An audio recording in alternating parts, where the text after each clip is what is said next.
भिवानी में कांग्रेस ने केंद्र और राज्य की भाजपा सरकार के खिलाफ मोर्चा खोलते हुए उन पर महात्मा गांधी राष्ट्रीय ग्रामीण रोजगार गारंटी अधिनियम को जानबूझकर कमजोर करने का गंभीर आरोप लगाया।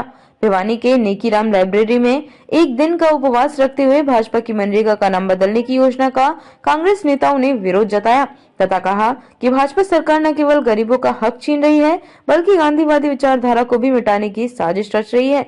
इस मौके पर कांग्रेस के शहरी जिलाध्यक्ष प्रदीप गुलिया ने कहा कि मनरेगा केवल एक सरकारी योजना नहीं है बल्कि यह ग्रामीण भारत की अर्थव्यवस्था का आधार है।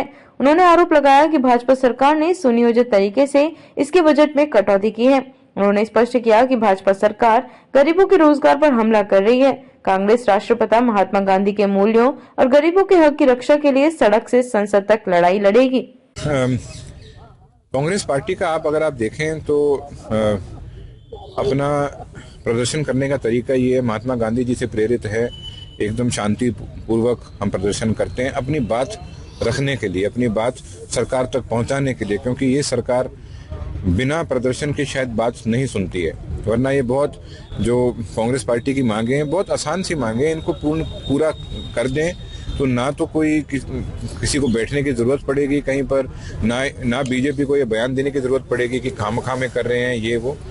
ये मजदूरों के लिए, समाज के लिए ये प्रदर्शन किया जा रहा है, उनके भले के लिए किया जा रहा है, क्योंकि स्कीम में जो खामियां हैं उन खामियां को उजागर करना जरूरी है शायद, क्योंकि इनके खुद का सिस्टम इनको इस स्कीम की खामियां नहीं बता पाया। सर, जिस प्रकार से इसका मतलब धनखड़ साहब ने इस बात को माना कि उनका बीजेपी का ध्यान सिर्फ नाम बदलने पर है। कांग्रेस पार्टी के द्वारा एक दिन का सांकेतिक धरना रखा गया है, जो कि मनरेगा का नाम बदल के जी राम जी बीजेपी सरकार ने रखा है।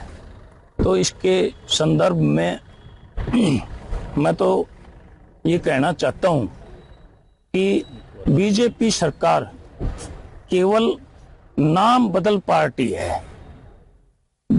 ये कहीं बिल्डिंग का नाम बदलते हैं, कहीं संस्था का नाम बदलते हैं, कहीं पर सड़क का नाम बदलते हैं, कहीं पर शहर का नाम बदलते हैं, तो कहीं पर गांव का नाम बदलते हैं। तो मैं तो कहता हूं कि जी राम जी जो शब्द इन्होंने चुना, इसमें व्यक्ति की एक तो होता है आर्थिक शोषण, एक होता मानसिक शोषण।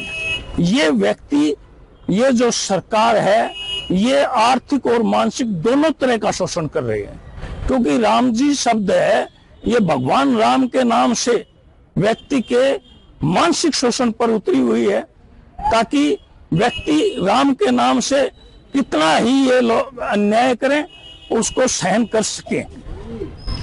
मैं तो कहता हूं कि जो मनरेगा के अंदर जो महात्मा गांधी का नाम था, क्या वो अनुचित था?